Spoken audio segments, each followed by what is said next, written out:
The Jake Asman Show will begin shortly. Thanks to all these great Patreon members who help support the show. Get your super chats ready. Jake will be here in just a moment. If you love the New York Jets, this is the place to be.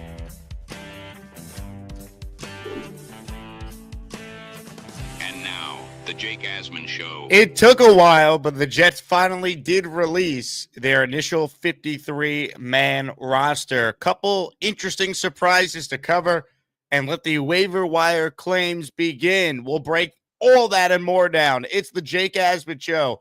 New intro. Let's hit it and get it started. Joining us right now is a new member of the ESPN family. He's a Nobody gives a shit. Oh, that was great. That was perfect. Nobody gives a shit. The 2025 New York Jets season is officially here. Can Aaron Glenn lead the team back to the playoffs and finally deliver on the promise this roster has shown? Every step of the journey, the Jake Asman Show will have you covered, breaking down all the storylines, every game, and everything in between. Please subscribe and hit the like button below. SuperChats, baby. Cut the line. The Jake Asman Show starts right now. Here we go. We are presented by FanDuel. Jets, Steelers coming up 11 days from right now. You could bet on the Jets in every NFL game with FanDuel Sportsbook. Ladies and gentlemen, the Jets 53-man roster is set for now. Aaron Glenn and company with an opportunity to make waiver wire claims.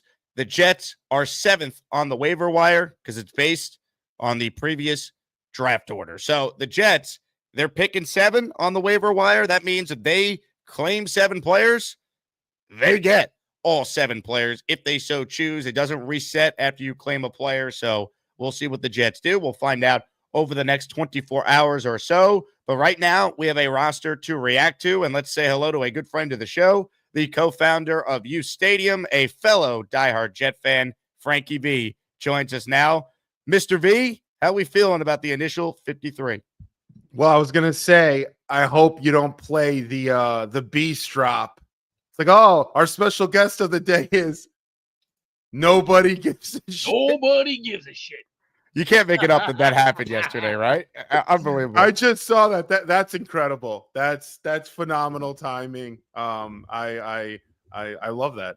That's great stuff.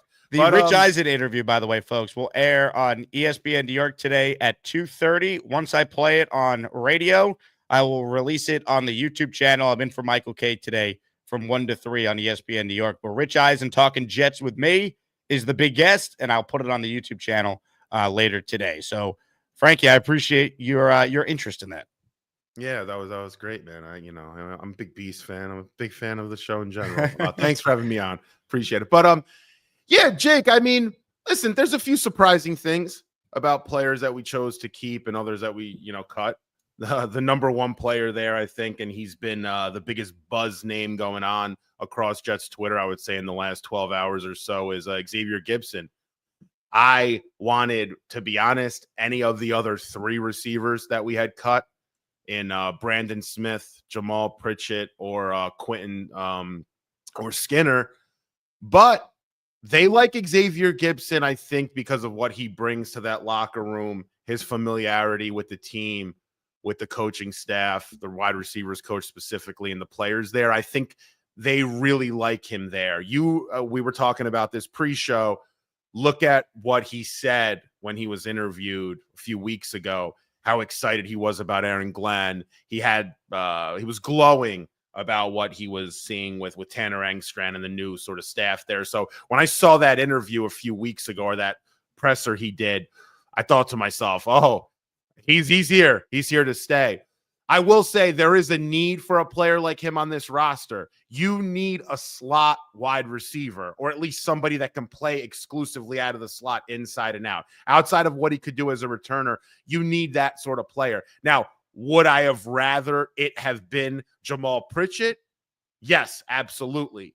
But you need one, and they like Gibson. And listen, it could also come to a point, Jake, where if we claim a few players that we like, there's a few receivers now available on the market You guys like Laviska Shenault, and some others.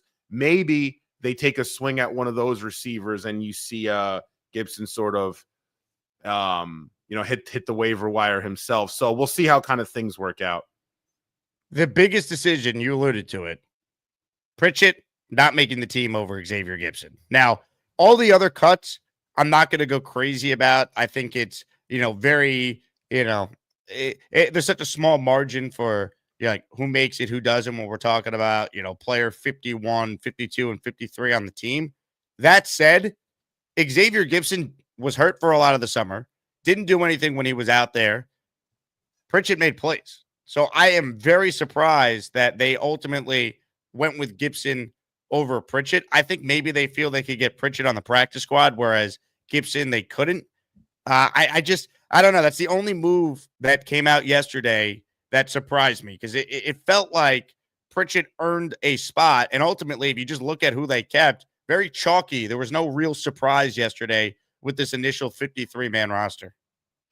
Yeah, the only thing I would say is maybe we did keep an extra linebacker in there that could be could be someone that we end up cutting, assuming we claim someone. So you look at like Zaire Barnes is potentially someone that I know some fans think may not be on this roster moving forward. That's a name that to kind of look out for. But yeah, for the most part, outside of really Xavier, maybe Marquise Hayes, who actually had a really good preseason. I mean, I really liked him out of college. That was probably a surprise on the O-line that he made it over, someone else.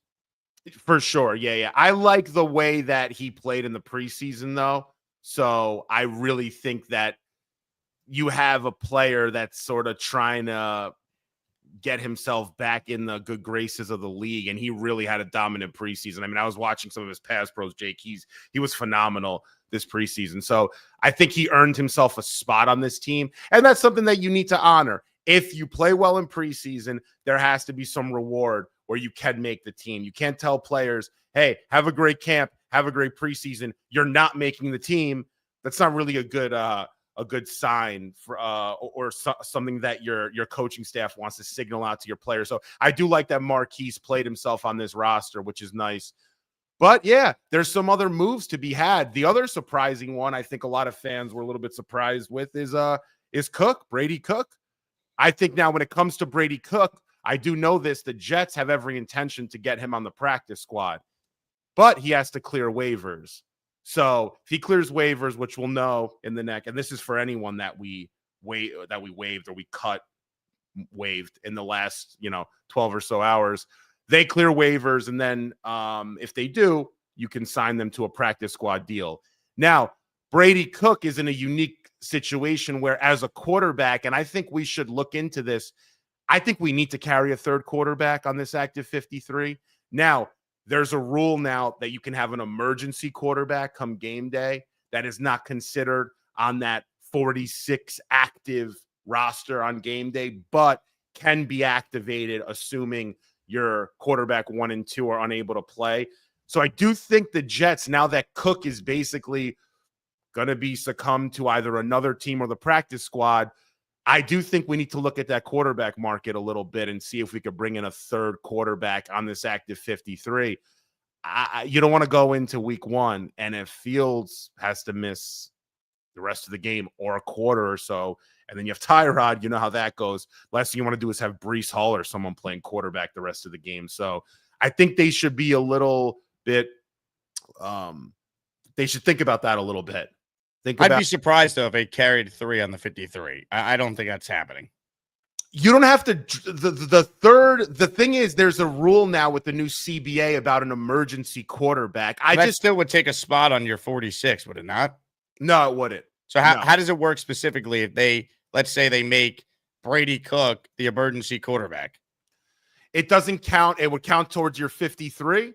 But it wouldn't not your 46. Not your 46. Just emergency quarterback. Right. I don't think they're going to do that unless they have any concerns with Tyrod for at least week 1. If they think he's 100% healthy, I don't think they would do it. Yeah. I agree there. If Tyrod is 100% healthy, it's not as pressing. I just don't know the updates with Tyrod at this point. So I'm a little bit curious to see how that'll work out. But I do I think they might put in a claim potentially for one of these quarterbacks, or at least try to bring one.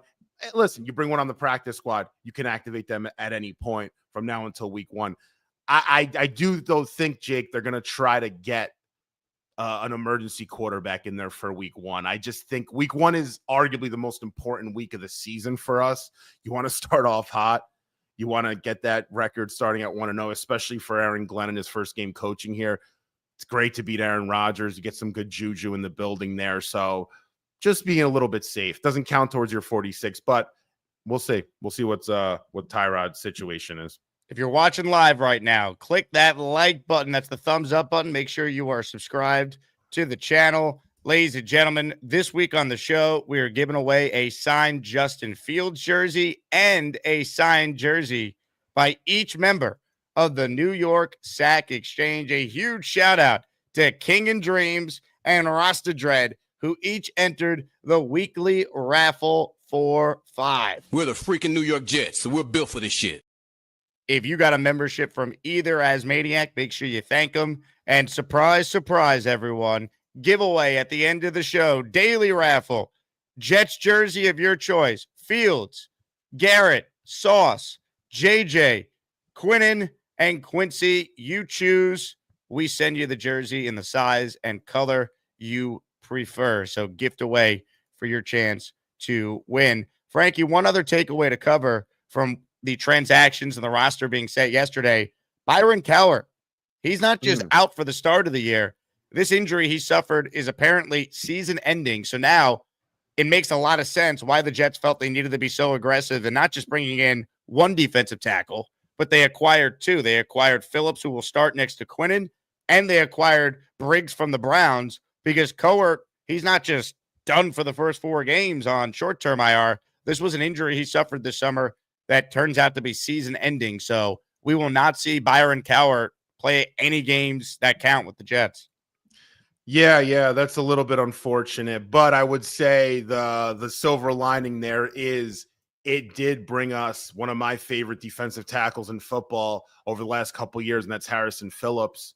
So look at that as, I guess, a blessing in disguise to a degree. Just good GMing by Mooch to get both those players and not give up really anything. Definitely, man. If you look at 2023, Harrison Phillips had 92 tackles. You know, that's third most in NFL history for a defensive tackle in terms of tackles in a season. He also added 3 sacks that year. Defensive tackles don't usually get over 90 tackles.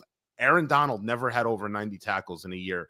Now, with that being said, Harrison Phillips, he's not Aaron Donald. He's not a top 5 defensive tackle in football, but one thing that he is he does a great job of moving up and down the line of scrimmage, of feeling out pressures, of feeling out where his blockers are coming from and where the ball potentially is. And he's always there to assist.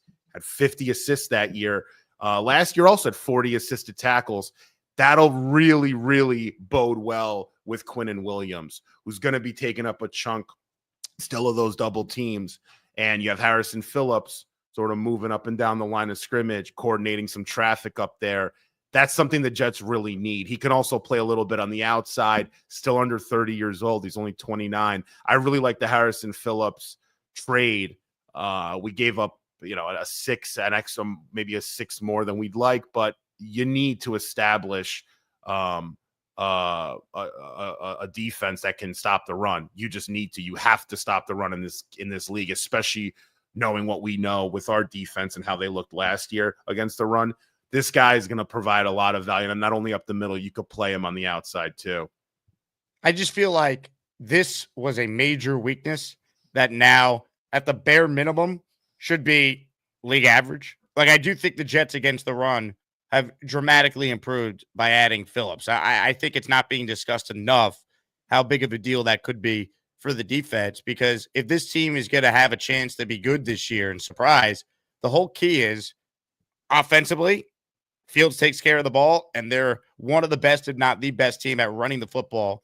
And then defensively, they stop the run and give their defense, which has elite corners, which has elite linebackers, which has a legit defensive tackle and Q, and 2 edge guys that we feel good about. letting them wreak havoc and get after the quarterback. But if you can't stop the run, you can't do any of that on defense. And that was a huge concern I think many of us had. So bringing in Phillips, I think really is a big, big deal for this team having a chance to surprise and be a lot better than we think.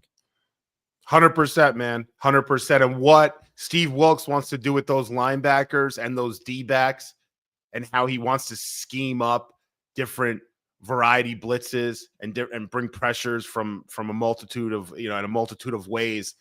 Those defensive linemen and them having the ability to stunt, that comes from a foundation of stopping the run. If you're able to stop the run, then you could do some things with your D-line thus, and then you can bring in some real heavy blitz pressures and do it in unique ways. That's exactly what Steve Wilks wants to do, and I'm sure that's what Aaron Glenn wants to do. He was doing the same kind of things, Aaron, in Detroit. Number one thing he wanted to do in Detroit, Aaron Glenn, stop the run. This guy, Harrison Phillips, will help you stop the run. So Quinnen says he's in the best shape of his life, which is good to hear. And I really think, Jake, this defense is going to be very good. But it all comes down, as you know and I know and all Jeff fans know, what happens with the offense and specifically what goes on with that quarterback over there. So, and we will certainly get into that. And for those who are new to the show, Frankie V is a Tanner Engstrand truther. He believes in the Jets OC. So we'll talk about what the offense will look like this year with Fields and what the game plan should be for week one. I want to shout out Craig, who's the latest Asmaniac, to enter today's raffle. He joins the daily and a weekly raffle for $5. All right, as far as the rest of the roster, we covered the main findings, right? I think the big debate is Pritchett versus Gibson, and it's Gibson who makes it. Maybe they could sneak Pritchett on the practice squad. But courtesy of Dylan Terraman, here is the complete Jets 53-man roster. Anything you believe, Frankie, that we missed that stands out that is worth covering here based on what we see? And once again, folks, this is the initial 53. Doesn't mean it's going to remain these 53 players. I think a guy like Jeremy Ruckert is not automatically a lock on this team if they bring in a tight end that they think is better. Jelani Woods got released yesterday. There are guys out there also at wide receiver. The Jets are trying to improve there. There's been reports that they made calls about that position. So your thoughts on just kind of where things are, Frankie, anything we haven't discussed so far when you look at the roster laid out in front of you? Yeah, I'll say this. I'm very, very happy Stone Smart made the roster.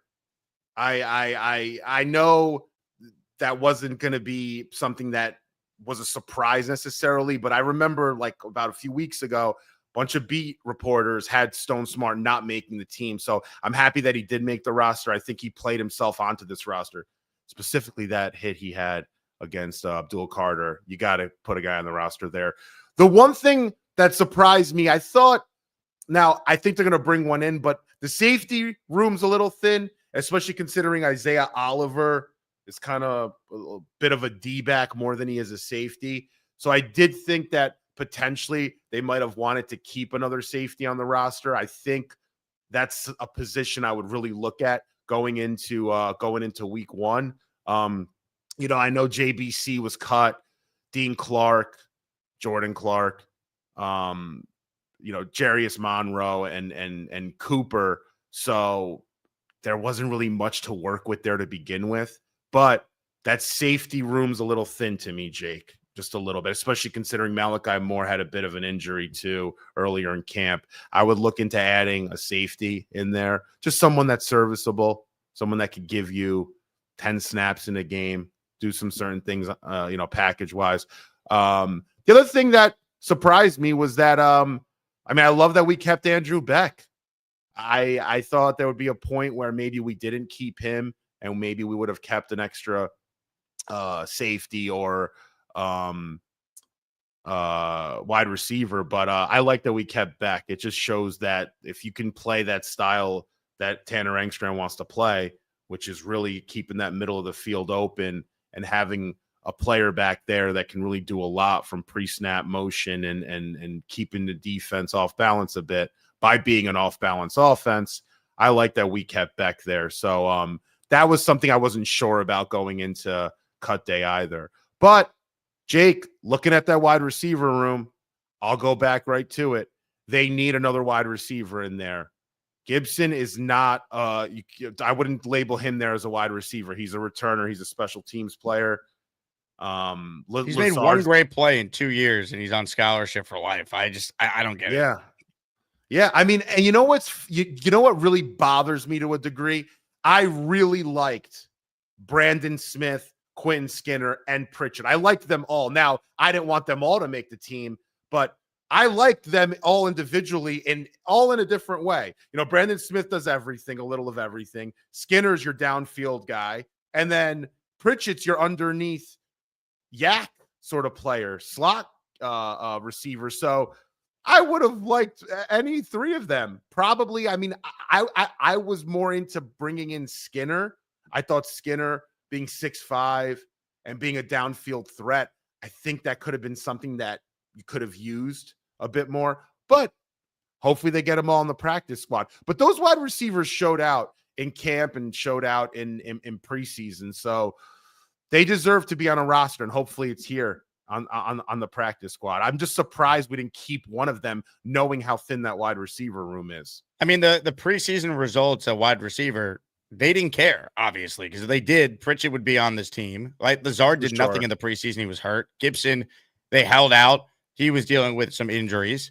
Like, we didn't really see anything from Josh Reynolds or Tyler Johnson. Like, nothing they did in the preseason mattered ultimately, because if they cared about any of that, Brandon Smith, you can make a case, should be on this team over Lazard, and Pritchett should be on this team over Gibson. The only guy that actually made a bunch of plays in the preseason was Arian Smith, and that was in large part because he got the opportunity to do so.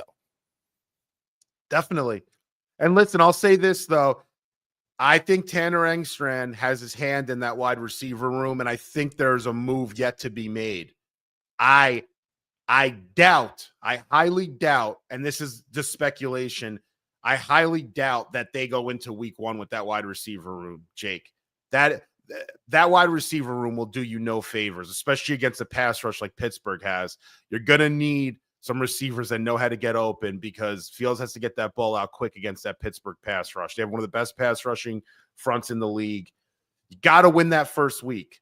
And the roster is going to look different, by the way. The final 53 now, you'll see when week one rolls around, there'll be 4 or 5 different players slotted here and there. But the goal for your week one roster is to win week one. And I think we lose track of that. Got to put together the best roster to win week one. Once you win week one, then you worry about week two. It's a week-to-week league. I have a few things I'd like to do. I mentioned the emergency quarterback, not the biggest deal. If you have to play the emergency quarterback, by the way, you're probably going to lose, so I'm not going crazy about that. I would go there. I'd bring in another receiver. I think you have to. And I would look at another safety to give you a little bit of depth back there. But it's around the corner, man. It's around the corner. Let's see how many players the Jets claim, and let's see how many players the Jets released actually get claimed by other teams around the league. Yeah, that's a good point too. I mean, what do you think with Brady Cook? I think he's practice squad. I don't think he's getting claimed. Yeah, I don't think he's getting claimed either. Would you claim now my boy, not really my boy out of the draft, but my boy because he's a Syracuse guy, he's a Jets fan growing up. You know that, right? Kyle McCord. Would you kind of... I rather a different Q's quarterback. I rather Tommy DeVito. He's won games in the league before. Like, he hasn't embarrassed himself. He's 3-5 as a starter. Honestly, you're not finding a better number 3 quarterback than a guy who's been a starter in the league and has not embarrassed himself. Yeah, I'll say this. McCord was really, really, really bad in preseason. That, I'm not surprised he got cut. I mean, he has no reason really to complain about getting cut. But I'll say this, McCord coming out of the draft, I mean, he was 5th on my board. Not that my board really means anything, but a lot of people, me. I love your board. Thank you. I had a great board. I love big boards. I cannot lie. But he was a 5th rounder, 4th rounder to some, went in the 6th round. Keeping someone like that in the room, in my opinion, not saying Kyle McCord's going to start here, but if you can bring in another quarterback, DeVito, someone in that room that's just going to work with Tanner Engstrand, work with Justin Fields and Tyrod, come together, game plan. It's like a club. They come together, Jake. You've been a part of book clubs before, haven't you? You all come together. You talk about what you learned. You talk about new ideas. I mean, that's the point of a quarterback room. I think that's important for the Jets to really build a strong quarterback room. Get new ideas in there. Get different thoughts.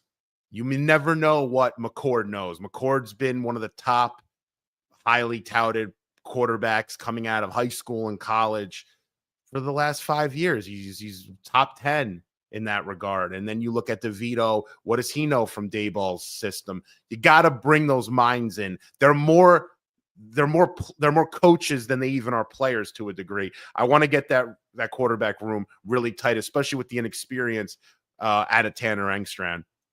Ladies and gentlemen, smash the like button if you're just tuning in. We're giving away a Jets jersey of your choice at the end of the show. So if you want to enter the Asmaniac raffle, cost one membership to do that, which is $5, or a $10 super chat will get you 2 entries in our raffle. Couple super chats I want to hit on, and then let's talk more about week 1 in particular. By the way, your chat's killing me. I really butchered LaVisca. What is it? LaVisca Chenault. Is that how you pronounce Chenault? LaVisca Chenault. That's how I pronounced it. I pronounced it LaVisca Chenault. I think that's how it is it not? No, I don't think it is. It's LaVisca Chenault. Well, sorry. I don't think he's going to be a Jet, so it's okay. Quill Ross says, shout out St. Nick. I'm going to week 1, lot 26. See you soon. Quill will be in the building for Jet Steelers. Love that. Man with a rake with a super chat. What do you like about Gibson and Lazard? I don't like anything about either of them. I would have rather rolled the dice with younger players.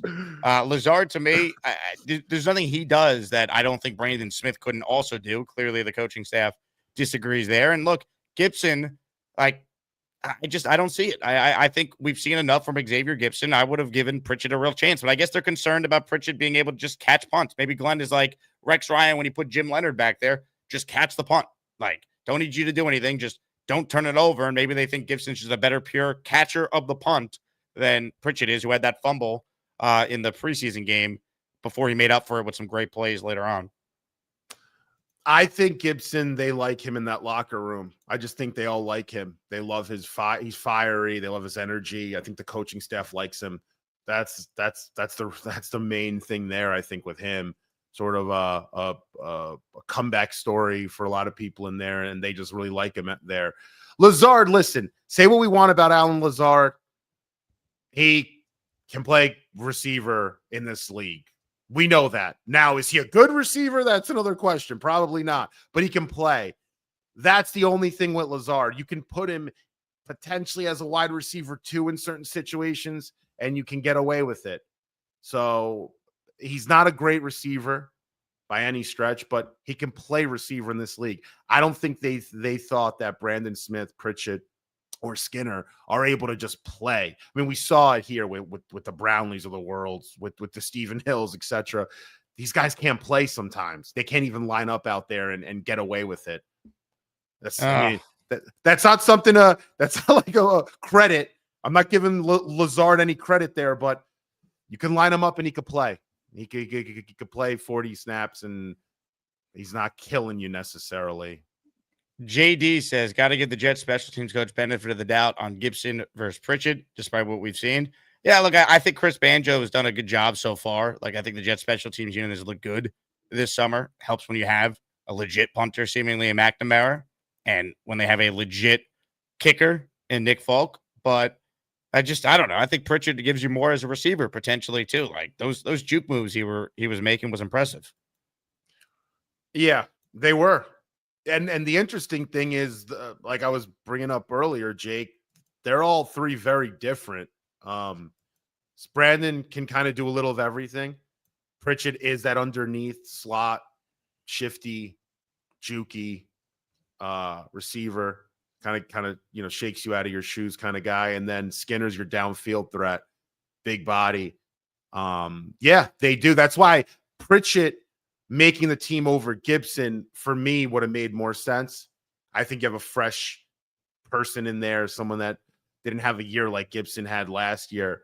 But sometimes the relationships you have in there, who you know, and the, your vibe and what they like there. They like him there. It sort of stayed hold. But I do think, don't be surprised if Gibson's not on the roster week 1. If they claim some of these receivers, Jake, there's a few out there.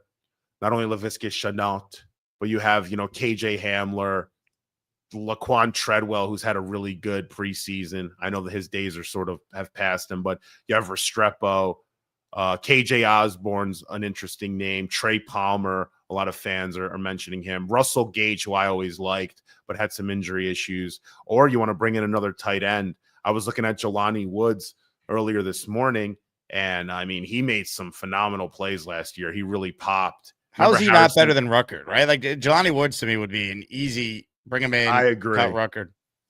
He's better than Stone Smart too. I mean, he'd be our tight end too, and he might be more ready to catch passes at this point than Mason Taylor. I mean, early on, I'm just saying. Jelani Woods was really good last year. I'd take him and Trey Palmer. If I'm identifying two guys, people have asked me who should the Jets claim, and look, we'll see if they get them. They're 7th on the waiver wire, so they got a chance. Palmer and Woods would be my 1 and 2. I'd easily have Palmer replace Gibson, and I would easily have Jelani Woods replace Jeremy Ruckert on this team. Yeah, I would. I like that. I like those moves. I'd probably bring in. I like that. I'm a big KJ Osborne fan for whatever reason. Don't ask me why. I'd like to give him a shot. If they give him a workout, I do like Russell Gage a lot as well. But yeah, you know who else I like as a tight end that could fit here is Harrison Bryant. Remember Harrison Bryant? He kind of does what Andrew Beck does in a way, but actually does it as a pure tight end. I feel like Harrison Bryant would be able to do some really cool things with Tanner. But I also like Greg Dulcich. Greg Dulcich, who he doesn't block though. He doesn't block at all. Yeah. So you're kind of falling into the Stone Smart potential issue with him, although Smart's shown that he could hit a bit. But yeah, I do think there's a tight end or two out there, especially Jelani Woods, that the Jets should definitely look into. Stone Smart did prove he could hit. Yeah, there you go. I mean, if you could do that, I mean, that's football, baby. That's it. Spencer Green with a super chat. Spencer, how's law school going so far? He wore a Beast Breaker t-shirt to his first day of law school and told us that it was a difficult proposition trying to explain what exactly a Beast Breaker t-shirt means. He says, I would rather have Bobby Beast and Big Cho on the team instead of Gibson, Lazard, and Ruckert. I get it. I think that's how a lot of fans feel. J-Boy, he has been gifted a ton of memberships of late. Will he win a jersey of his choosing at the end of the show today? He's in for 5. Our Jet says, hey, Tanky, how pissed are you that Sauce is on the initial 53? Dude, I was thinking if they cut him, dude, maybe he would sneak him on the practice squad. Oh, man. Imagine a team just did that. Like, imagine, Sauce just gets waived. It's like, what? I may be in the minority, but I like Frankie V. He just tells us how he feels. He doesn't sugarcoat and follow the narrative. There you go. We got positive reinforcement from the champ. There we go. I appreciate that, Bones. Yeah, I need all the support I could get out here. Thank you. Genergy says, happy roster overreaction day. Yeah, we're overreacting, but everyone, let's wait 24 hours and see who comes through on the waivers tomorrow. Actually, we probably get waiver info later today? Soon. Yeah. Probably the next couple hours. Yep. Zach Asman in the house. I want Hunter Renfrow. Make it happen, Mooj. Would you be interested in Renfrow who got released? Man, I used to love me some Hunter Renfrow, dude, but he's had some bad injuries. But yeah, why not? Why not? Again, what's the worst that's going to happen? He's going to go in there and teach Xavier Gibson how to run an in and out route. I mean, it's not the worst thing in the world. He might come in there and teach Arian Smith a few things. I always look at it too, it's not always about what the player in this regard. We're talking about the bottom of the roster guys. It's not always about what they're going to give you on the field as much as what they could give you in the in the locker room and on the practice field. Hunter Renfro's a pro. Hunter Renfro's had some big years in this league. Why not? What? It's not going to hurt. You can cut Zaire Barnes. Sorry, Zaire, and bring in Hunter Renfrow, and I think that probably helps you a bit more. Especially for Fields. That was a slight surprise, by the way. The fact that you look at the linebacker depth chart, I don't know if people have them keeping 5. I think Malagoa that guy is basically on scholarship. Him and Barron, the two Miami guys, basically, we were just drafted by a brand new regime, so we're on the team no matter what treatment. Because, like, did you see anything from Tyler Barron or Malagoa this summer? Not much, no. I didn't. I was actually a little bit I was a little bit disappointed with Tyler Barron. I really liked him out of the draft. I thought that was a great pick by us. That was one of my that was probably my favorite late round picks we had. He really wasn't getting going. He wasn't sort of getting stonewalled a bit. But yeah, no, I didn't see much at all. But you know what? A staff in their first year, they're usually not going to cut players they just drafted. So I understand why they didn't. Sort of, that's not a good look. Saying, oh, we just drafted this kid in the 5th round and we just cut him. I mean, you don't want to put that out there. It is unfortunate though, because there are probably some players that deserve to be on this roster over both those Miami kids, especially the receivers we just discussed. But it just is, it is what it is when it comes to a staff's first year. They're just not going to do it. You know, you or I wouldn't do it either, you know, if we were in that situation. So how about cutting a player that was drafted in the 3rd round that the team traded up for and then told everyone afterwards they had him as their 4th rated wide receiver in a draft class that, by the way, the 4th receiver that was off the board that year was Brian Thomas Jr. Your thoughts on Malachi Corley's run with the Jets coming to an end, Frankie? That's my thought. It's just no, man. I don't listen. You know what's funny? You want me to ask you a question? When we drafted Malachi Corley, who was on your show live? You. I was excited at the time because I thought they had a real plan for him. Yeah, and I knew Daniel Jeremiah liked him, and like I was like, okay, yeah, but we both liked him. We weren't crazy about him though. We spoke about him after. And do you remember what we said about him, you and I, after the show? I remember it like it was yesterday. I have a weirdly good memory and a weirdly bad memory, but whatever. Like I'll forget what I ate for lunch yesterday, but I'll remember something that happened like 3.5 years ago on like a Sunday afternoon. But we discussed that not a good route runner. We don't know how he's going to fit in this Aaron Rodgers system because it's so timing based, but great after the catch, super athletic, and it's going to take a few years to develop. Well, someone else is going to have to develop him. And I didn't realize the arrogance coming out of his camp and from him himself and what he was doing and saying that he didn't want to play special teams. And you want your number 17, Devontae? Well, I want $120,000. I didn't realize that stuff. And that stuff will get you cut when you're not showing it on the field. He was hurt coming into camp. But yeah, Jake, it was just a badly thought out pick.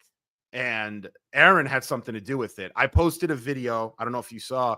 Aaron Rodgers said it last year after the draft. He was number 1. He was my favorite receiver in this draft. Aaron Rodgers said that.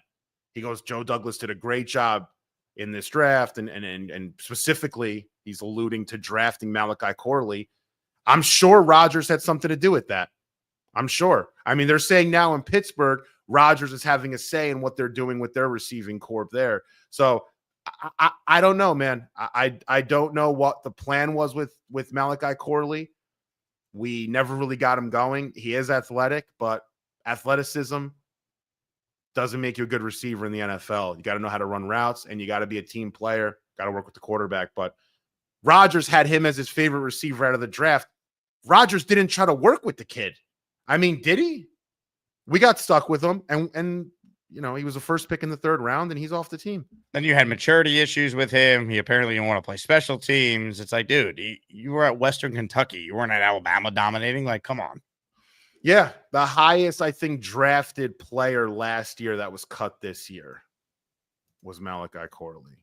So, hey, it's a storm of Rodgers and new regime and Tanner, new way of thinking. I mean, Tanner Engstrand doesn't really use players like that much either. But if they felt like he could play, guess what? He'd be here. You know, like they paid Sauce. Definitely. They paid Garrett because they're really good, and they look at them as part of the future, even though they didn't draft him. Same thing with Sherwood, who they re-signed as their first big move in free agency. Like, if they felt like Malachi Corley would help them, even if they didn't think he was an ideal scheme fit, they would have found a way for him to be on the field because they're so thin at receiver anyway. And the fact that this guy was running with the threes all summer and he never made any plays with the threes was alarming. I don't know if anyone's going to claim Corley. I'm fascinated to see where he ends up. Yeah, I don't think anyone's going to claim him either. What claim him based? I mean, yeah, like what are they going to claim him based on? I could see him going to a team like the San Francisco 49ers or the Rams, or a team that really has like an established offense that kind of just needs a talented receiver that can maybe do a few things, but maybe the Chiefs. Watch, Corley's going to go to a team like that. He's not going to a team that is trying to figure out how to put an offense together and start really from scratch in a lot of ways. He's going to go to a well-oiled machine. They're going to plug him in here to do one thing. Andy Reid will plug him in to run a reverse at some point in a game for a 2-point conversion or something, and that's really going to be his role. It's unfortunate he had some potential, but I remember when you and I spoke, to reiterate, I mean, we never really saw it, to be honest. Oh, the pain. By the way, Malachi Corley joins an illustrious list of recent third-round draft picks by the Jets. You know, the great Ja'Kai Polites of the world, if you will. And then even like bigger picture, Joe Douglas, he had some major issues that led to his downfall, most notably hiring Saleh, drafting Zach Wilson, the two biggest things coaching quarterback in the league he got wrong in spectacular fashion. But another major issue during his tenure, outside of Garrett Wilson, who was the 10th pick in the draft, name me the skill players that he drafted that were any good, especially at receiver and tight end. I mean, you could point to Brees in the second round, but that's it for skill players in round 2 and beyond. I mean, you talk about Elijah Moore, Denzel Mims, Jeremy Ruckert, Corley now. Like, the list goes on of players that they used legitimate draft capital on and have just flamed out in spectacular fashion. That's why you had to spend big on Corey Davis in free agency or Allen Lazard in free agency, because other than Garrett, you never had a legit number 2 receiver. 100% true, Jake. And at some point, I think we were blaming it on the quarterback. We were blaming it on the coaches. Yeah, to a degree, there's something there, but those were just bad picks. Let's just call a spade a spade. Yep. There was really not much there. Very flawed players. Did some things really well, but did other things so badly that you couldn't play. You have to be able to line up in this league, and you have to be able to give your team 30 to 40 snaps. Back to what I said about Lazard. Say what you want about the guy. He can play. He's a serviceable wide receiver 3. You're not going to get killed because he's out there. You can't play Malachi Corley. You can't play those other receivers you just named. They're unplayable receivers. They're not even playable in preseason. Speaking of receivers, though, breaking news, Adam Thielen is headed back to the Minnesota Vikings. Not that we really care much, but I'm a big Adam Thielen fan because he's a good player. I would have loved to. He's a great, I would have loved, someone in the slot, someone to teach these young guys. But yeah, the Vikings are getting Thielen a conditional 7th next year and a 5th rounder in 2 years. And the Panthers from Minnesota get a 5th rounder next year and a 4th in 2 years. They had a lot of receivers, the Panthers. Yeah, they do. Yep. Frankie V is with us here. Hit the like button if you're just tuning in. We're talking about the Jets roster. We'll get to your calls coming up, but I do want to get your thoughts initially here. Week 1, Jets Steelers. What is your game plan if you're Aaron Glenn to attack the Pittsburgh Steelers? Give us the breakdown for the offensive side of things and the defensive side of things, Coach Frankie V. All right. I mean, I put my little, what's it called? Little boat hat, bucket hat. Offensively, we're going to do one thing. We're going to keep them guessing. When they think we're running, we're going to be passing. When they think to channel my inner Norv Turner, when they think we're passing, we're going to be running. But they need to come out the Jets and run that zone read. And I would start the game right away with the zone read. And I would tell Justin Fields, you keep that football if you can. You start that game with a 15-yard run against your old team. You get that momentum going. And then we come back and we run an RPO. Then we come back and we run another zone read. And we just keep the chains moving. You're guessing what's going on here. Am I running it Fields? Am I giving it to Brees? Am I giving it to Braylon? Or am I running that RPO? And if your safeties are dropping back, I'm hitting Garrett on that slant. I start that first drive with that sort of tempo. Then you throw in a misdirection play. You do something where you have a pre-snap motion one way, mesh one way, roll the other way, have Andrew Beck drag across the middle of the field. Make it look, or try to make it look as much like you did when we played Green Bay that first preseason game. You got to get them guessing. That's the number one thing. I'm not lining up under center with Fields and running an HB dive or a zone to Brees on the first snap of the game. I'm not doing that. I'm starting with a zone read to start the game, or an RPO potentially, but a zone read preferably. And I'm letting Fields run it on the first play. So I think they just need to start. The offense needs to start fast. Needs to get confidence and momentum. Make Pittsburgh, after that first drive, go back to the sideline and say, what the hell's going on out there? We have no clue what's going on. Make them scramble. And then defensively, I'm sending blitz pressure, man, early. I'm hitting Rodgers early. And let him get a deep ball down the field to DK if he does. Good luck. Sauce, I'll say this about Sauce. He owns DK Metcalf. I'll give him that. That's his best matchup in the world. Put Sauce on an island with DK, send that blitz pressure and hit Aaron. That's what I would do. Let Aaron make plays early. And if he does, then you can start playing a little more back in zone. But start fast, man. Be aggressive. I would not slow play that game. That's exactly what Pittsburgh wants. They want Rodgers to start feeling it and them to start, figuring out what we're trying to do. You're not going to figure out what we're going to do, and we're going to come at you fast, and we're going to hit you hard on defense. Hit them what I would do. Early and often. Blitz, blitz, blitz. Quincy, Sherwood, send the linebackers. How about some safety and corner blitzes as well? Like, be ultra aggressive and dare Rodgers with new weapons, who he's not on the same page with necessarily, to beat you. And I agree with you. Sauce, your assignment, take Metcalf out of the game. Like, you're the highest paid corner in the league. DK Metcalf, you're not beating us today. Dare Rodgers with a brand new offense, new coaching staff, new linemen.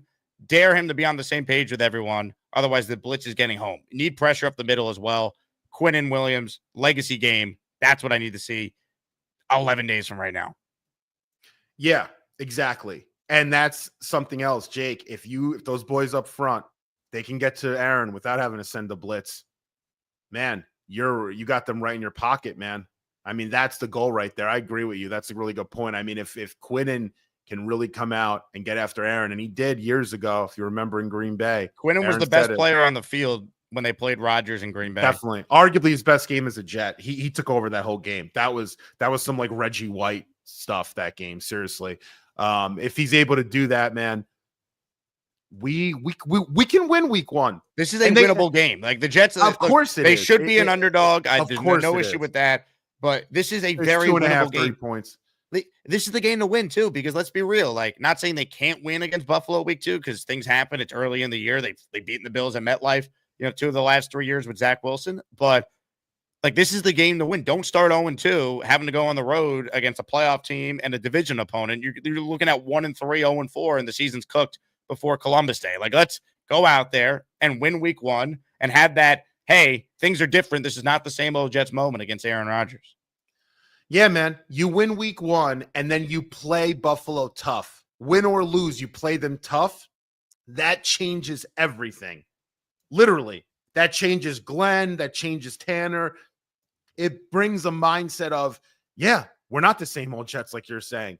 Things are different around here. And I don't know if you caught that Netflix documentary with the Cowboys. Have you seen it? I haven't watched it yet, no. It's excellent, especially the first 5 or 6 episodes. The last couple episodes drags a bit. Jake, you see really how Jimmy Johnson changed the culture there in Dallas. Hey, it's a lot of the things that Aaron Glenn wants to do here. Tough, in everyone's face for the most part, really looking at all the details on the practice field. Yeah, they did go 1-15 that first year with Troy Aikman, but the next year, I believe they made the playoffs. And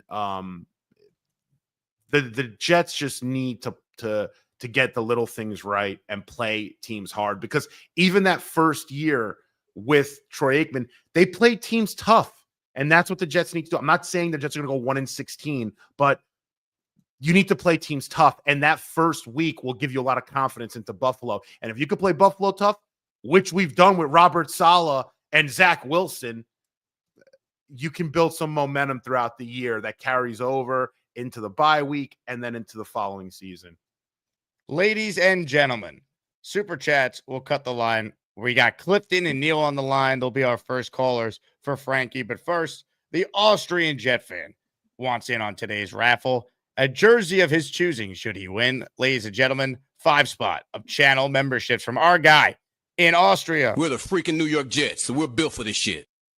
Oh, yeah. Thank you, Mr. Austrian Jet fan. You're in for 5. Dan Super Chatted Thielen back to Minnesota. Initial reaction. I actually just gave an initial reaction when it happened, Dan. So rewind and you could hear it if you're just tuning in. Nick Shine in the house with a super chat. Did I miss Frankie's crash out on Sauce making the roster? Thanks for taking my call, Jake. I'll hang up and listen. Man, I'm telling you, he would have fit perfectly, Nick, on that practice squad, dude. It would have been great. No, listen, man. Sauce week 1, man. I might put a bet on Sauce to get a pick. How about that? A pick, an INT week 1. I love it. I'm gonna reverse the curse with me and Sauce. Okay. Fiore, Frankie, what is your record prediction? You know what? I have to go down to the post later today and do a season preview and give my record prediction. I've been at 7 wins. You know what, man? I might bump that up one, Fiore. I'll stay at 7 for now. I'm still gonna be at 7-10, which I think will be a really good season. Say what you want. A good season at 7 wins.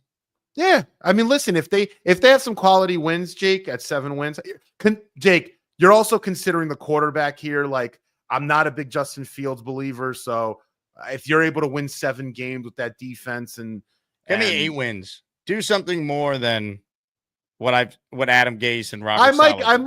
I might get to 8, but I'll say this: I don't see this Jets team being like some 3 or 4 win sucker team. I think they'll win more than 5 or 6 games. So I'm currently at 7. I'm 7-10. I'm liking most of what I'm seeing all across the board, except for the quarterback. I'm still weary on that. But if you run the football with him, you can win some football games. There also were no other alternatives once they moved on from Rodgers. That's why, I'm not going to go crazy if Fields doesn't work out, because I don't expect Fields to be the long-term answer. I expect the Jets to be taking a quarterback in the first round next year. Yeah, definitely. For sure.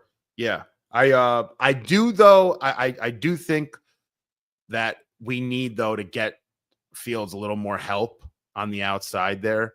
Obviously at receiver, but even at tight end. I mean, if you could bring in this Jelani Woods kid, you can bring in Russell Gage. I mean, bringing in Jelani Woods and Russell Gage, let's just say, or Trey Palmer, instantly the team gets better. Justin Fields has some help. You look at that offense, you're like, oh, I got to watch there. I got to watch there as a defense. Now it's like, just watch Garrett, bracket coverage Garrett, let him throw to Mason Taylor, who's a rookie all year. I mean, it's got to be they got to throw some stuff in there. I don't like this weaponry we have out there currently. So, but I like Fields as a person. I think he's got the right mindset for what it takes to be a good quarterback. We just got to get him some more help. Georgie says, I'm back. Yesterday, Georgie was sent to the hole on a rare double bounty, Frankie, because he was going after Big Cho. Wow. How does a double bounty work? 2 people bountied the same person at the exact same time. So I gave I forget who the listener was. I got to go back and look it up. But basically, I gave a second bounty opportunity, a future like a player to be named later in a baseball trade, a bounty to be used later, because we only needed 1 bounty to do the job. So can he get bountied? So can someone use that bounty on him today? The guy who paid for it, if they want to send Georgie back to the hole today. Wow. Yeah. Okay. I was going to say it's not a 48-hour bounty. So, all right. Let's see.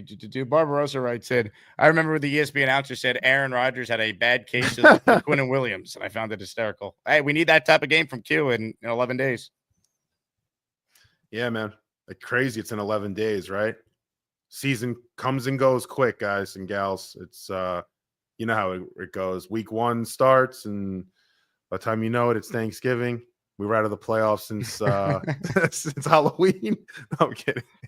Speaking, you know what? I'm not doing. By the way, I'm telling you right now, I am not doing Halloween with the Jets out of the playoffs already. I'm not doing it. I will have meltdowns. You're not going to want me on the show. I'll just tell you this right now. I am not doing.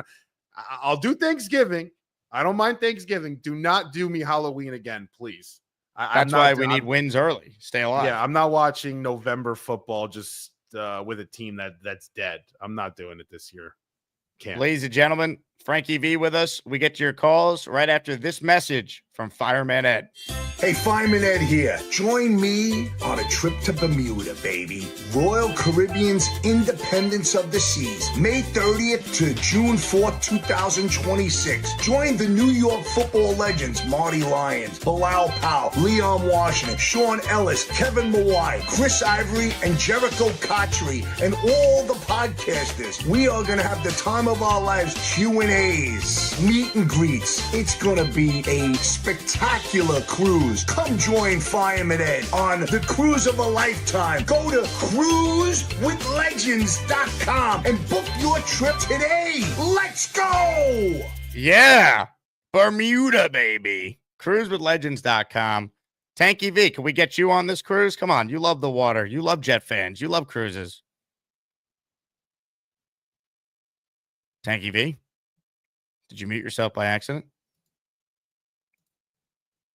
I guess he's not coming on the cruise. I don't know if we're ever going to hear Frankie again. Frankie? Frankie? Did Sauce Gardner hack his internet? What's happening here? Frankie? Can't hear you. Hey, reset your stream yard. I'll come back to you. We'll bring Frankie back on. A little Tanky V tech issues there. I don't know what happened. You guys hear me, right? I think everyone hears me in the chat.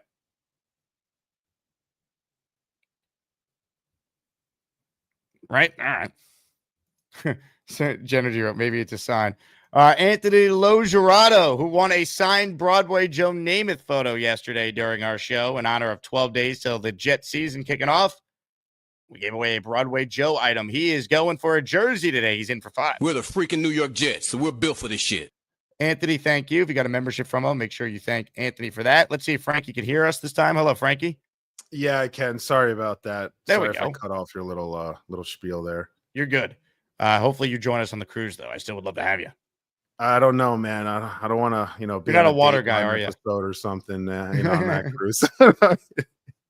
Oh no, I've never been on a cruise before, ever. I've never really entertained it, but that looks sick, dude. That looks sick.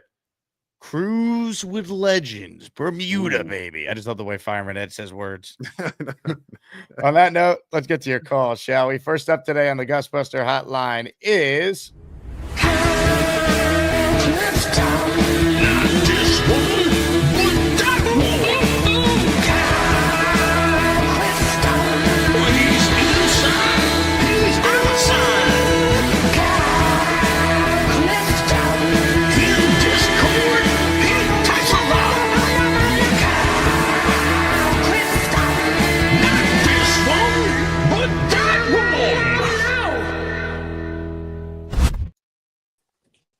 I think that Frankie's silence about the cruise speaks volumes. He's not coming. he's not a water guy. He's afraid of the sharks. I myself, I love the serenity of being at sea. It's very nice. But you got a nice tan going on there, Kyle. Looking good, man. Thank you. Yeah, I've been spending a little bit of time at the beach. So, nice. So we'll know by noon, or shortly thereafter, with the way, or a while thereafter, with the way Glenn works, about any waiver claims. That's what they say. I think it runs at noon. But from our recent cuts, I think there's 9 guys we're probably targeting for sure for the practice squad, with Fat Mulba, the 2 quarterbacks, Martinez and Cook, Colaveo, Eric Watts, the 2 wideouts, Brandon Smith and Skinner, JBC, and Dean Clark. 2 guys that I don't know how they really feel about them, but might be candidates are Kuntz because of his traits, and Mathis, who I think, played well enough within the preseason. And then you have a guy like Wygand who could be the 17th spot, I think, with the International Pathway Program. So that leaves about 7 slots, I think, where they might be able to go across the league and poach guys that they think might be able to be functional within their system, offense and defense.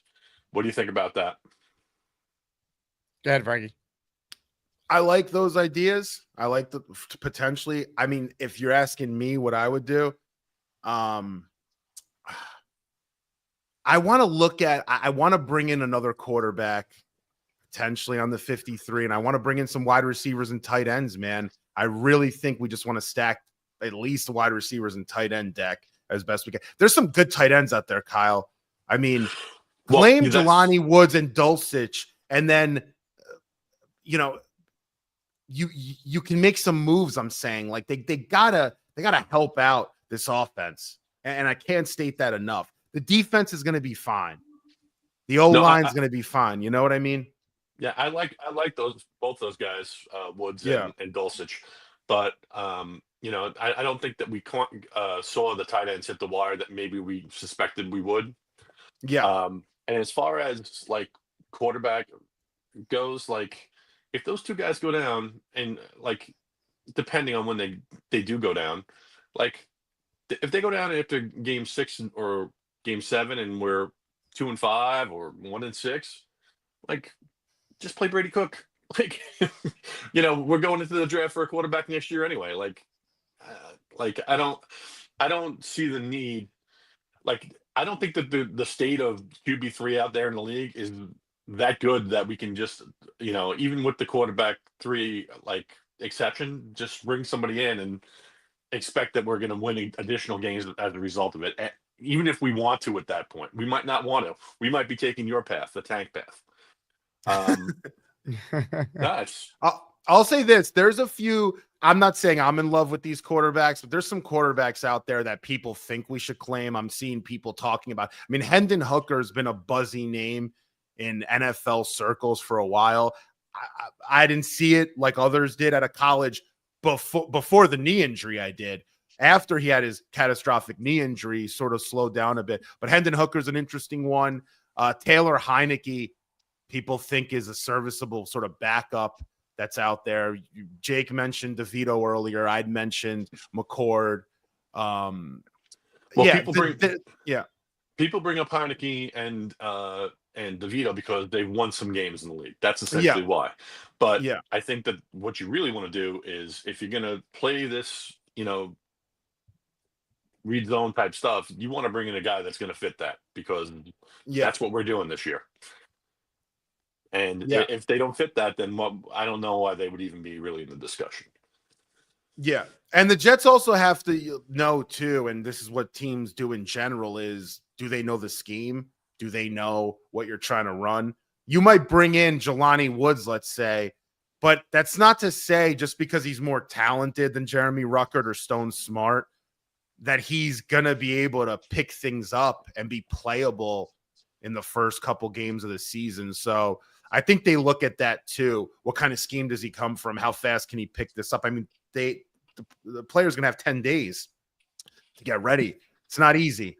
So sometimes teams would rather just default to who they have on the roster because they've been there for the last 3 or 4 months. So, I mean, if nothing else, we're going to find out how this regime feels about Jeremy Ruckert today. So that's a good thing. I appreciate your time, guys. Kyle, excellent call as usual. I do think they're going to be active on waivers. The thing is, they could be active on waivers, and the 6 teams ahead of them can want the same players, and they won't get them. So it's also like some luck involved in this too. Like if multiple teams are going after the same player, the Jets are not going to get that player unless they have the first claim of the teams that are in front of them not putting in the same claim. Yeah, absolutely. I know Dom C had a pretty interesting post because of our friend Dom C. The Jets, if you look at players that they brought in on their top 30 visits, there are 3 players that had top 30 visits with the Jets pre-draft cycle who did not make their final 53. You have Essa Pohl, who's an offensive tackle that the Chiefs waived. Quarterback, actually, Cam Miller, who was a 6th-rounder by Vegas. And then Monroe Carlin Vigors, was a 5th-round pick by Washington cornerback. So those are 3 interesting names at 3 positions that you could see the Jets maybe looking at some point. But you're not going to claim Cam Miller and have him on the 53. I mean, like that doesn't make sense. But I could see the corner potentially, or even the tackle. But we'll see what happens with players like Zaire Barnes. And I'm still telling you, Jake, I'm not completely convinced that Xavier Gibson will be on the week 1 roster. I think with some roster gymnastics, or maybe not that term, but them trying to just add value to this roster, Gibson may not be here week 1. I think he's low on that totem pole. No, I think he'll get waived for one of these other claims. I think they might claim, if they're going to claim Russell Gage or they're going to claim Trey Palmer, I think Gibson's gone. We have the returner, the running back, Wanwu. He's a returner. They're talking about Arian Smith potentially doing some things in the kick return department. So we'll see. Ladies and gentlemen, Frankie V is our guest. Now, Frankie, there's a photo that was sent to me by a very locked-in listener. Young Frankie V, number 65. What is happening in this photo? I think that was the Westchester Super 11. You know, Jake, I was you look like a real offensive lineman here. Was that your position? Yes, sir. At some point in my life, Jake, I was actually at the top of my field in something, and that was being a right tackle in high school football. No, that was high school, man. That was the good old days. Those are all cool. I still talk to a bunch of people in that picture. That's Anthony Goodwin in the front. Yeah, I remember that picture, man. We were at Rye Beach. I remember I'm sweating like I usually do, but I'm profusely sweating. It's a hot summer day. I'm wearing that jersey. That was 265, Frankie, too, when I weighed 265 pounds, right? Rocking the 65. Wow. Yeah, that was the good old days, man. Good old days. Love that for you. You look good. Appreciate it. All right, we'll do one more call with Frankie. I'll stay on for the rest. Ladies and gentlemen, this guy was messaging me on the side. Let me speak to Frankie V. Ladies and gentlemen, yesterday he was the extender for our program. Today, he's coming on to make 13 million points. Let's say hello now to Neil. Get ready for Neil. He will make 13 points about the New York Jets and maybe hump a Patriots jersey. Get ready for Neil. He's probably smoking a big fat cigar and burning his house to the ground. That's Neil.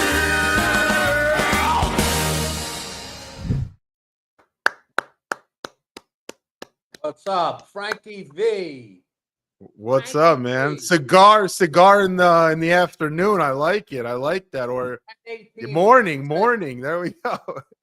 My second cigar this morning. Oh my God! I brought my car in to get serviced, and they offered me a Uber back home. So I sat outside waiting for the Uber for about 20 minutes, and I killed one already. And I came back home, and I'm killing a second one. That shows you we're getting close to the season start. Let me tell you, I know the aggravation level is going to rise. I share your same sentiment, by the way. Me and another popular listener, Peter Castro, have a very negative feel about Sauce, and he has to show me something to start the season off before I start getting back on. He gets back on my good side. But I agree with you, Tanky. He's a good practice squad candidate right now. Based on his, I'm kidding. Anyhow, I listened this morning on my way back on the Uber to the great Bob Wischusen, Jake. 25 years doing play-by-play for the Jets. What show was he on? He was on with Willie Colon on the Fan. Well, he went on our competition after he was the voice of the Jets on ESPN New York for 24 of those 25 years. Wow. Yeah. Well, he was on with Cologne is, doing, I think he's trying to be the next Bart Scott, Willie's done radio before though. I think he's very good. Yeah, he was. I'm impressed with him. So they asked Wischusen, this is very good. What do you think the season's going to be like, Bob? Okay. He goes, let me say that the way the seasons have gone for the Jets in my 25 years, when the expectations are always the highest, is whenever we are not playing meaningful December football. And, we could go back obviously last year, the year before, all the expectations with Testaverde, with the Achilles, Brett Favre, great expectations. He gets hurt, right? Now we go to the seasons where we just wanted to have fun. 2009 with rookie Mark Sanchez. If we were all here with Mark Sanchez turning the clock back, who would have thought that team would be a championship team? Think about it, Frankie. What do you think? Nobody would have thought that, right? Yeah, but that roster, look at that roster, though. I mean, they were 8-3 with Favre the previous year. They had a really good team. What do you think their win-loss total was with Sanchez as a rookie quarterback, though, Jake? I don't think it was going to be all that great. And with a rookie, with Rex Ryan coming in after Parcells leaves, I don't think the expectations were all that great that year, Jake. No, there were definitely like modest expectations for that team, and they won 9 games and all that. But that team, in hindsight, like they were awesome. They led the NFL in rushing. They were the #1 defense. Like if you tell me this Jets team does that, then yeah, they got a chance. I think the style of play is going to be similar. It's going to be very similar. I mean, when you think about it, they're built very similar too. Both teams are eerily similar outside of maybe Sanchez and Fields, but even then, yeah, they were built in very similar ways. Right. We're built right now for the defense. We're built for ground and pound, and certainly Fields has tons more running ability than Sanchez had. Okay, with the butt fumble, and then he went to the season, with the Fitzpatrick year. We were 10-6 that year. There were no expectations that year either, Jake. I mean, if you look at that season, that was a fun season. And really, we were not supposed to be a great team that season. What do you 2022, the expectations were pretty low, and they got off to the 6-3 start, 7-4. Yeah, I mean, I think that's what you're hoping for, Neil, that they could surprise. Win some games early. Right. Wischusen made, I think, a very, very good point. And it's always when the expectations are the highest that we do the crappiest, and vice versa. Plus, you add to the fact that it's a new coach. We've always had good success with new coaches coming out of the gate. And it's giving me a lot of optimism here. That's my feeling there. One last point I want to make. I want to get. Here's what I worry about. What happens, everybody says, well, if we're playing, if we're on our third quarterback, that means we had a lot of injuries. What happens if we play really tight games the first 4 and we're losing the games because we can't score touchdowns? The defense is overperforming. Fields is just very average, and when he throws the ball, he's not doing well. How many games do you think it's going to take for us to be screaming to have, what's his name, come in, second stringer? Tyrod, to maybe put a spark in the offense and throw some long balls. They're 0-3. I think people will say Tyrod should play the 4th game. Right? I mean, that's my worry. So with that in mind, I think we have to have somebody on the practice squad. Forget these kids, hookers, and these other guys that came out of the draft this year. We're not developing quarterbacks. That's not our forte. Let's get a guy in there that if things fall apart and we still are playing really good football in October, and Fields is a failed experiment. I'm not saying he will be. I really feel good about him, but again, we're not going to be throwing long balls downfield. Tyrod Taylor is going to give you a much better chance to exploit defenses. What do you? I think a DeVito is definitely one we should park on the practice squad, or somebody experienced. Dare I say Mike White? Bro, Mike White on the. I don't know if I'm barking up that one again, man. That left a real bad taste in my mouth. Jake, we loved Mike White. Jake, I loved him too, but I loved him. He wasn't Zach Wilson, that's why. But here's the thing: I don't think Mike White would even want to come back here, right? Remember the story that came out that Woody Johnson told him he sucks in front of like the whole team in the locker room? Did that really happen? Yeah. Well, the Athletic wrote that story. That was in there. I'll say this, Neil, to your point.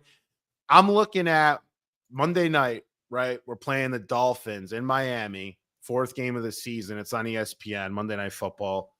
I think that's going to be the game where we'll really know where we're at and what kind of moves the team wants to make, potentially drastic moves, playing the next week at home against Dallas before having to go and play Denver and London. That's the game that I'm looking at. So I think if any change, I don't think they're going to do a change. They're on the road to Tampa. Then they're going to Miami, which is right next door. But that being a Monday night game, you don't want to get too drastic. But that week 5 game at home against Dallas, I think is a game that you can kind of circle yourself and say, that's where if something needs to be done drastically, I could see them doing that and then getting that quarterback or that player, that running back, that receiver too, that you just propelled in there to get ready to kind of be showcased going into, home against Dallas and then going to London. I could see that though, but listen, I'll say this, guys. I looked at Tanner Engstrand's play calling again the last couple weeks. Jake, I was gung-ho about what he did in preseason game 1. I looked at what he's been doing game 2 and 3. It's creative, man. The spacing is phenomenal. The mesh plays, misdirection. Yeah, the last couple weeks it wasn't working as well because the defense had a little bit of a pulse on what the offense wanted to do, or they were in the right spots. But that guy knows how to scheme up some offense, man. That guy really does. That's what I'm looking most forward to. I'm looking most forward to what I want to see. After watching this team steadily for 56 years, which is longer than you two are alive combined, I would say that maybe I'm looking for creativity on the offense. I'm so tired of sitting there and going, oh, here comes the off-tackle run play. Boom, off-tackle run play. Here comes, oh, I see somebody coming in from the sideline. Oh, here comes the gadget play. Sure enough, it's so predictable. I don't need to be a defensive coordinator to know what this team's doing year in and year out. And that goes for anybody who's watched this team as long as I have. We know what to expect. So they better come out with their goddamn pants on fire and do something entirely unpredictable. If they have to go out there and really, like Jake said earlier, you got to shock the shit out of Pittsburgh right out of the gate. You got to. I'll say this, Neil. Tanner's not going to do any of that vanilla crap. He's not. He's from the Ben Johnson School of Offense. Okay. They're going to come out and do some weird stuff. I'm telling you, he's not coming out of that first drive and he's running an HB dive. Watch them do that, by the way. You're gonna laugh. But I'm telling you, they're going to be very creative. They're going to do a lot of creative things. The receivers out there need to get the job done too. They got to get open. I think actually Arian Smith, guys, we didn't speak enough about him, Jake. He's got a big role on this team. They really like that kid. I don't want him returning punts with those hands of his. I mean, you said something about him being a returner. Kickoff return, they were saying. The kickoff return now is so controlled. It's like, even if he drops the kickoff. We have the kid. That kid is Longwood. Kenny, yeah, he's going to be the returner. Come on, he was great. He ran one back last year before he got hurt.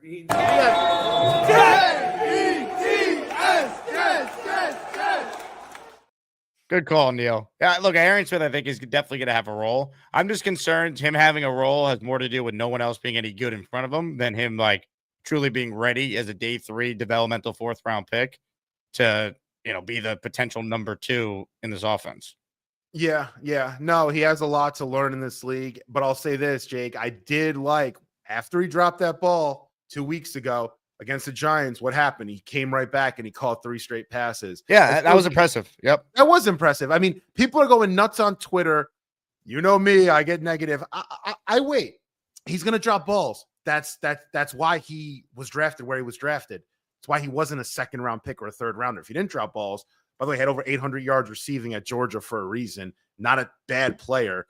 Yeah, he came right back. And I think there's a role for that kid. He's extremely, extremely athletic. That's what I'm saying.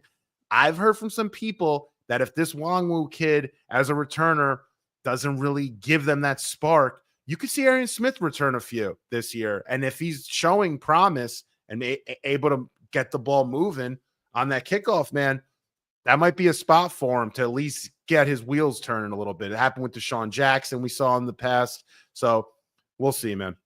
But I'm excited, man. You know, I'm excited. I'm excited because the defense, I think, will be really good or really solid to start the year. And I like this Tanner guy. Let's get him a few more pieces around Fields, run those misdirections and those zone reads, baby, and we'll see what happens. Now, Frankie, before I let you run, Gator writes in, Frankie V looks like Charles Gorman if Charles Gorman was normal.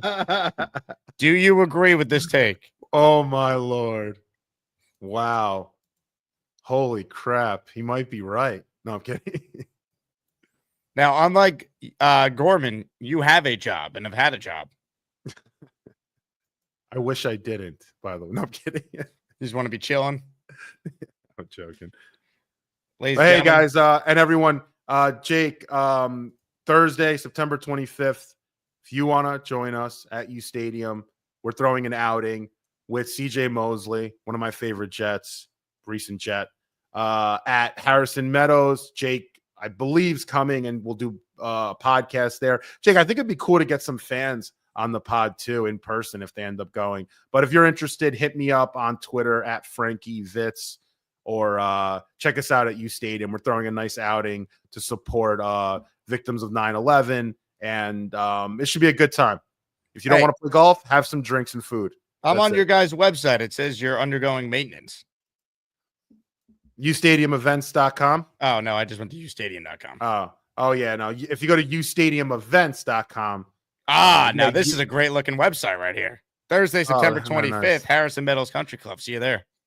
Yes, sir. Yes, sir. Yeah, the uStadium.com website. By the way, any developers out there, JavaScript, Python, hit me up, please. I just put the link to the charity outing in the live chat for people. So check it out. It's a great cause. CJ Mosley's awesome. You, man. Frankie, we'll talk soon. Hopefully the Jets, they make some smart waiver claims. Oh, Neil wants in. There you go. Neil, I just put the link in the chat for you. uStadium. Be awesome, dude. uStadiumEvents.com for all the info free on cigars. how to get tickets. No, free cigars. I love it. Love it. Frankie, you're the man. I'll talk to you soon, all right? All right. Thanks, guys. Frankie V with us there. All right, last chance to get in here. Shorter show than normal. I am in for Michael K today on the radio from 1 to 3. Rich Eisen will join me. I just don't know if I'm airing the interview at 1:30 or 2:30 yet. I'll lift the curtain and let you guys know why, because I'm trying to secure another guest, and I don't know if that guest can either do 1:30 or 2:30. So whichever one that guest does, Rich will play in the other spot. Let's see. We got more calls to get to here. Let's say hello to B Heights, who's next today. What's up, B Heights? Jake Asman, my man. What's going on, man? What's up, B Heights? I like how you're decked out in jet swag today. Always, baby. You know this. Listen, man, I just wanted to say, hey, that moment with Beast Break and Rich Eisen is legendary. I was at work. Can't make it up. I was at work yesterday and I was tuned in. You know, when I'm at work, I can't really call in or nothing, but I'm sitting there watching it and I couldn't stop laughing about it, man. Hilarious, legendary. I don't know how it happened, but it happened right exactly. The stars aligned. That's exactly what happened. Hey, Rich took it in stride though. He wasn't tripping. Yeah, I mean, you talk about playing it off perfectly, and that got it happen at the very beginning of the taping, right? Because then it was just easy to kind of, we're getting a glitch and reset. It was like right in the middle of in his answer. The interview ended up being like 16 minutes. That would have ruined the whole thing, and it would have been a mess to edit. Did you actually have like a whole segment with Rich? Yeah, 60 minutes. It will air today. Oh, you're gonna post it today? I'm gonna post it today. I might air it during our second show today. I got Dylan Terraman coming on, but either way, the full interview will be available in some capacity. You guys are talking Jets, right? Oh, of course, absolutely. Love it. I wanted to get your take on the 53-man roster. I haven't really been able to, get your take on it. From my understanding, we kept Gibson. We didn't keep Pritchett. How do you feel about that? That's the one thing I just don't understand. I mean, I thought Pritchett had a better camp than Gibson, and I figured Pritchett being their guy and Gibson being part of the old regime, if it was close, the tiebreaker would have went to Pritchett. I think it comes down to this, though.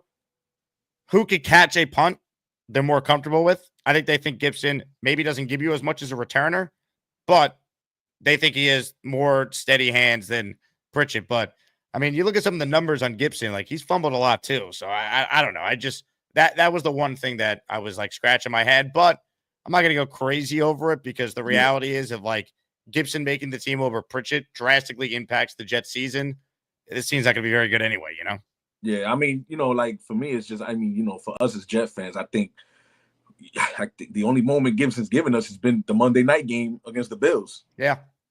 That's been pretty much. I mean, there was like a couple of other like returns that were decent in there. Like I was at the game in London. He had a big return, I think, at the end of the first half that set up a score for the Jets against the Vikings, but like it's few and far between. Yeah, man. So yeah, I mean, that was, when I heard about it, definitely, questionable for me, but I mean, they're the experts, they're the pros, we'll leave it in their hands. Muji will be asked about it, by the way, folks. Darren Muji will speak today for the last time until the trade deadline at 1:45. So he'll be asked about it. Glenn's talking before him. So this afternoon we'll cover what Glenn and Muji say about the roster. For sure. Another thing I was gonna say, how do you make the intros for everybody, man? I feel like I want my own intro, man. I want you to play some Mobb Deep Shook ones, that the beginning of it. Well, I can't play copyrighted music because then my channel won't be able to be monetized for that video. But that would have been crazy. I mean, that's a Gator thing, man. If you become a regular, if you stand out, you get an intro. There's no rhyme or real reason to it. It just happens. What, did we lose B Heights? I think we did. B Heights, some sort of internet connection there. You got to be a regular to get an intro, though. That's the key. Castaway Jet. Would you organize Rich Eisen and Beastbreaker Bobby Midnight interview? I'm a fan of Harrison Phillips and Quinnen Duel. Edge containment is alert. Edge containment's the key, I would say. Can Rich Eisen, Beastbreaker, and Bobby Midnight all coexist? That's the question many are wondering. 3, 2, and 1. Back right here on the Michael K Show. Jake Asman in for Michael till 3 o'clock. And joining us right now is a new member of the ESPN family. He's also an Nobody gives a shit. Hold on. I'm having some glitches here, Rich. Oh, that was great. That was perfect. Nobody gives a shit. Still can't believe that happened. King in Dreams. Shook Ones is my bleep. Love Mobb Deep. It's a great song. I just can't play it on YouTube, unfortunately. I'm limited with the song selection. Like the video will not be able to be monetized. And ask Kareem Bean what happens if you play a Beatles song by accident. He got his channel like suspended for like 3 months. Dylan Terraman will join us this afternoon. Stick around for that. I'm excited. All right, last chance to get in here now. Let's see. I have these jerseys to give away. Fields, Wilson, Gardner, JJ, Quinnen, and or Quincy. So gift a membership or send in a $10 super chat to qualify. The only guy on hold right now is a man who didn't know it, but he met Rich Eisen yesterday indirectly.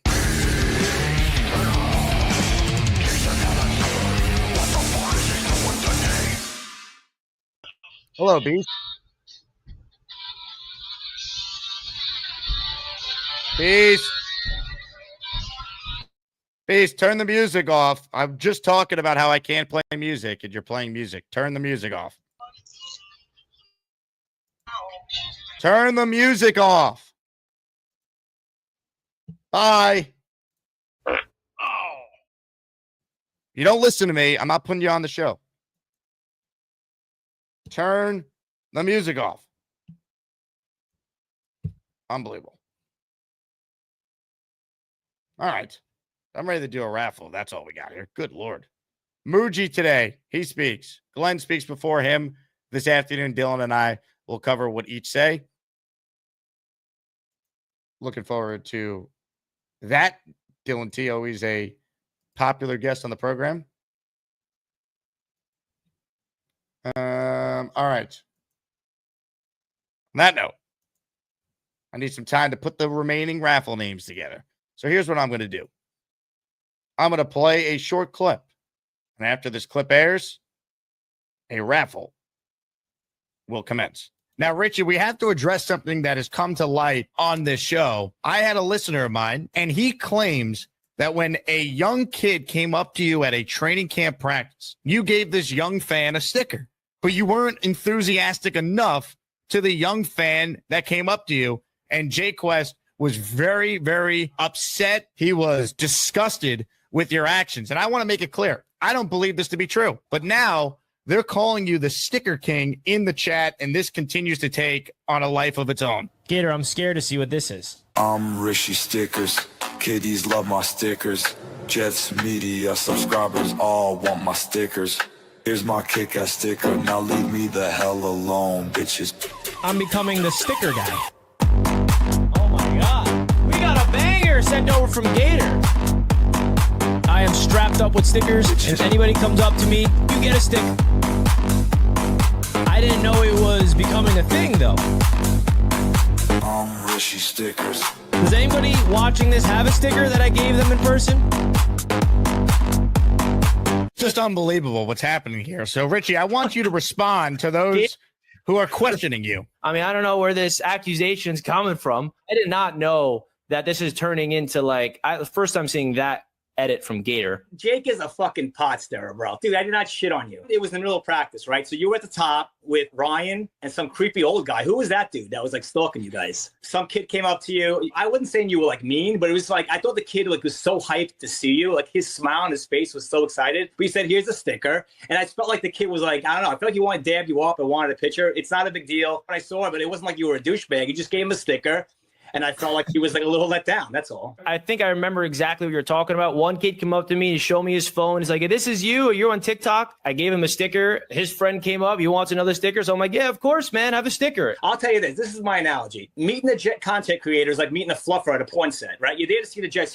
That kid was acting like he saw a porn star when he saw you. He was so excited, dude. He fucking loved it. The chat took over. You know how these fucking chats are. They go crazy. Jake Quest, nothing but love and respect to you, my friend. Appreciate you coming on Jake's show and speaking how you feel. Because I got no bad blood against you, my friend, at all. Jake, stop being a douche there, Jake.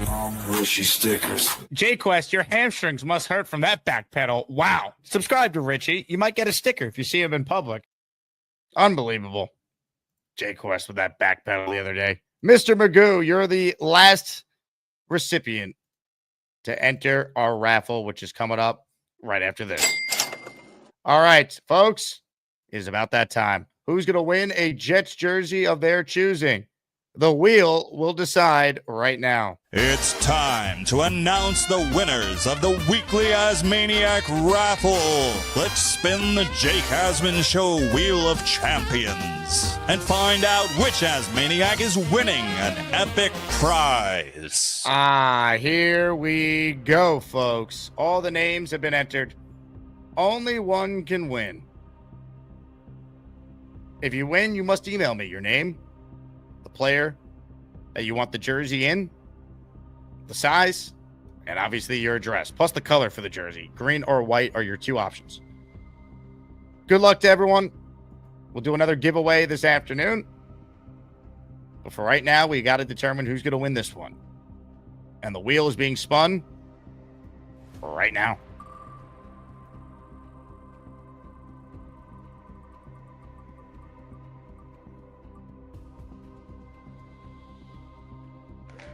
Spencer Green, Mr. Law School himself. What is this, his third raffle win in the last 5 days? He did it again, folks. How about it? Spencer Green, congratulations. Hit the Jet Chat.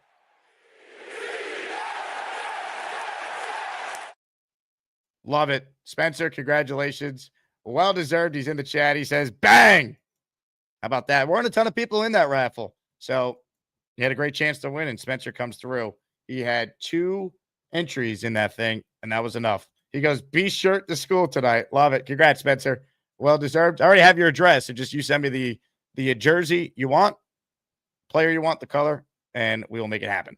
On that note, I got to run because I'm doing radio today. Rich Eisen will join my show on ESPN New York from 1 to 3 today, so stick around for that. I will talk to you guys soon, and I'm going to end this show by playing a clip that I feel needs to be played today.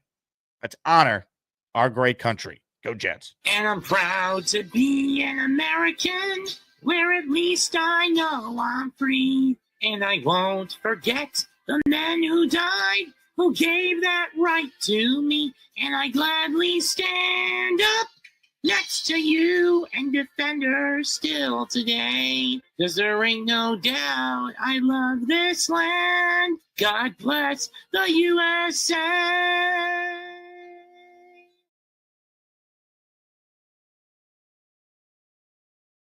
Hey, here's the deal. Just got no chance unless you click on that like button. And you gotta make sure you subscribe to the Jake Asman Show. You don't, you can get the f*** out. Now let's go, Asmaniacs. We're built for this shit.